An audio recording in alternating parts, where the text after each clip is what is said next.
పాడి పంటలు వీక్షిస్తున్న రైతు సోదరులకు నా నమస్కారం అండి. నా పేరు డాక్టర్ ఎం విశ్వనాథ్, శాస్త్రవేత్త, ఉద్యానవన శాస్త్రం, doctor YSR horticulture university horticulture research station Venkataramannagudem నందు శాస్త్రవేత్తగా విధులు నిర్వహిస్తున్నాను. ఈరోజు మనం ఉద్యాన పంటలకు ఖరీఫ్ సీజన్లో చేపట్టవలసిన కార్యక్రమాల గురించి తెలుసుకుందాం. ఖరీఫ్ సీజన్ అనగా జూన్ నుండి సెప్టెంబర్ వరకు ఉన్నటువంటి ఈ మాసాలని మనం ఖరీఫ్ సీజన్ అంటాము. సాధారణంగా రైతులు వర్షాధారిత పంటల్ని ఈ ఖరీఫ్ సీజన్లో నాటుకోవడం మనం గమనిస్తాము. మనకు ఖరీఫ్ సీజన్లో రావాల్సినటువంటి ఋతుపవనాలు ఆలస్యంగా రావడము, అదేవిధంగా రైతులకు అధిక ఉష్ణోగ్రతల ద్వారా పంటలు వేసుకోవడానికి రైతులకు తీవ్ర ఇబ్బంది కలిగే మాసాలుగా ఈ సంవత్సరం మనం ఖరీఫ్ సీజన్లో గమనించవచ్చు. సాధారణంగా ఖరీఫ్ సీజన్లో పంటలకు అధిక వర్షపాతము, తర్వాత మంచి ఋతుపవనాలు, సరైన ఉష్ణోగ్రతలు ఉండడం ద్వారా పంటలు సాధారణంగా దిగుబడి చాలా ఎక్కువగా ఉంటుంది. ఈ ఖరీఫ్ సీజన్లో కొన్ని జాగ్రత్తలు తీసుకోవడం ద్వారా మనకు అధిక దిగుబడులు సాధించే అవకాశం కూడా రైతులకు ఉంది. ముందుగా మనం చేపట్టాల్సిన కొన్ని కార్యక్రమాలు: పొలంలో సమర్థవంతమైన నీటి పారుదల వ్యవస్థను ఏర్పాటు చేసుకోవడం. భారీ నుండి అతి భారీ వర్షాలు లేక తక్కువ వర్షపాతం నమోదైన సందర్భాల్లో మనం కొన్ని కార్యక్రమాలు చేపట్టాలి.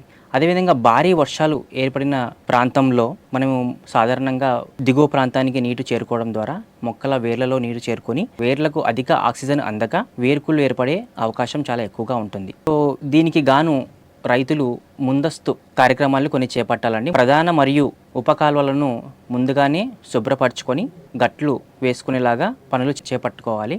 పంట మధ్య సరైన పరిమాణం గల కాలువలను ఏర్పాటు చేసుకోవాలి. ఇలా చేసుకోవడం ద్వారా అధిక వర్షం పడిన ప్రాంతాలలో నీరు ఈ గట్ల ద్వారా బయటకు వెళ్ళే అవకాశం చాలా ఎక్కువగా ఉంటుంది. పొలాల మధ్య నీరు నిలవకుండా ఈ గట్ల ద్వారా మనము నీటిని బయటికి పంపే అవకాశం కూడా మనం ఏర్పరచుకోవచ్చు. అదేవిధంగా వర్షం తగ్గిన 24 నుండి 48 గంటల్లోపు పొలంలో ఉన్నటువంటి వర్షాన్ని బయటికి పంపించుకోవడం అత్యంత ఆవశ్యకతం.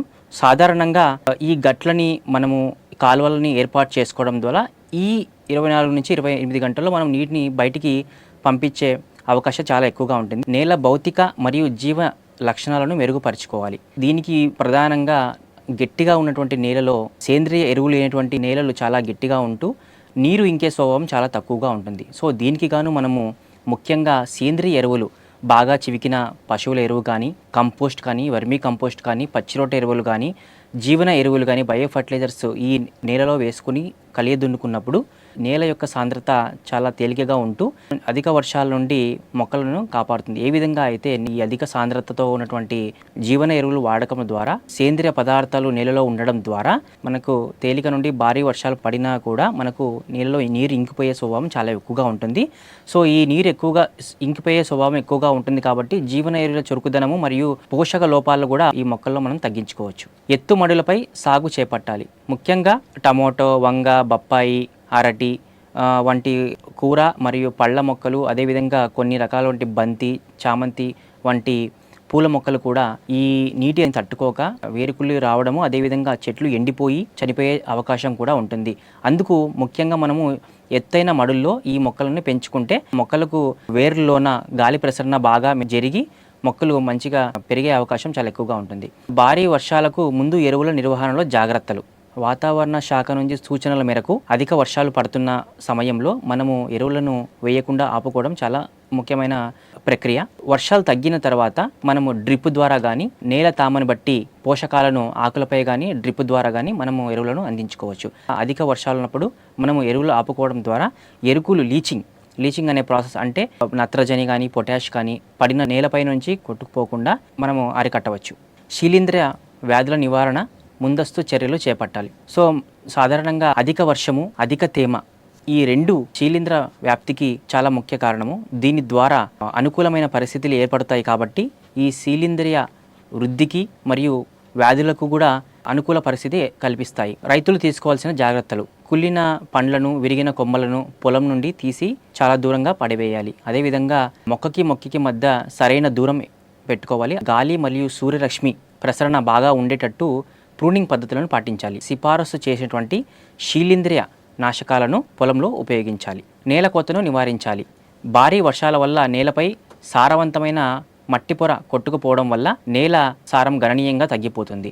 సో దీనికి మల్చింగ్ వాడుకోవడము, కవర్ క్రాప్స్ వాడుకోవడము, కాంటూర్ పద్ధతి ద్వారా సాగు చేసుకోవడము, పొలం గట్లు ఏర్పాటు చేసుకోవడము. సో ఈ పద్ధతుల ద్వారా తేమ, సేంద్రియ కార్బన్ మరియు పోషకాలను సంరక్షించడంలో కీలక పాత్ర పోషిస్తాయి. ఎత్తైన మరియు ఫలభారంతో ఉన్న పళ్లకు ఆధారం కల్పించాలి. ముఖ్యంగా ఈ జూన్ మాసాల్లో వర్షాలతో పాటు బలమైన గాలులు కూడా వీచడం ద్వారా కొన్ని చెట్లు నేల కొరిగే అవకాశం ఉంటుంది. ముఖ్యంగా పళ్ళ చెట్లు, మనకు అరటి, బొప్పాయి తీసుకుంటే వేరు వ్యవస్థ చాలా తేలికగా ఉంటుంది కాబట్టి పై పొరల వరకే వృద్ధి చెంది ఉంటుంది కాబట్టి బలమైన గాలులకు నేల కొరిగే అవకాశం ఉంటుంది.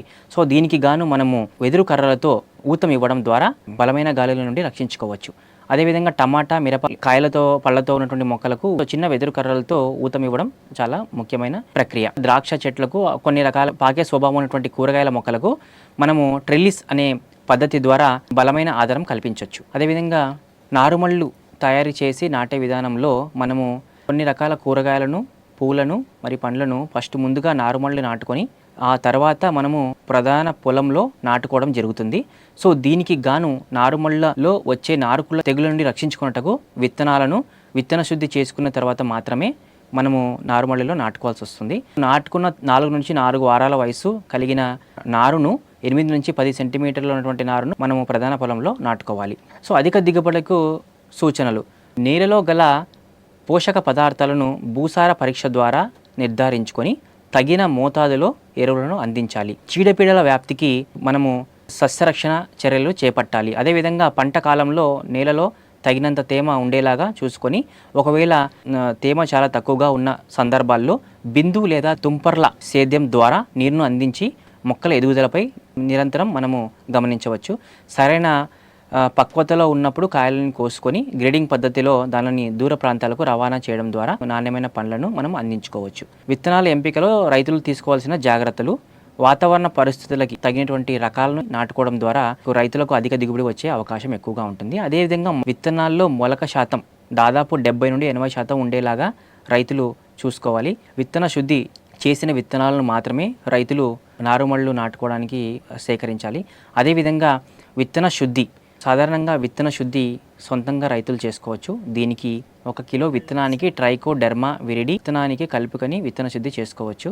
సో ఇలా విత్తన శుద్ధి చేసుకున్నట్టు మొక్కలు చీడపీడలు ఆశించక చురుగ్గా మొలకెత్తి అధిక దిగుబడులు ఇచ్చే అవకాశం ఎక్కువగా ఉంటుంది. సో ఈ విధంగా మనము ఖరీఫ్ సీజన్లో పొలంలో సమర్థవంతమైన నీటి పారుదల వ్యవస్థను ఏర్పాటు చేసుకోవడము, అదేవిధంగా నేల భౌతిక మరియు జీవ లక్షణాలను మెరుగుపరచడము, అదేవిధంగా ఎత్తైన మడుల్లో సాగు చేయడము, వర్షానికి తగ్గటువంటి ఎరువులను ఇవ్వడము, అదేవిధంగా చీడపీడల వ్యాప్తిని అరికట్టేందుకు చర్యలు తీసుకోవడము, మెరుగైన రకాలు ఎంచుకోవడం ద్వారా ఈ చీడపీడల నుండి పంటను కాపాడుకొని అధిక దిగుబడులను పొందవచ్చు. నాకు ఈ అవకాశం ఇచ్చిన పాడి పంటలకు నా ధన్యవాదాలు.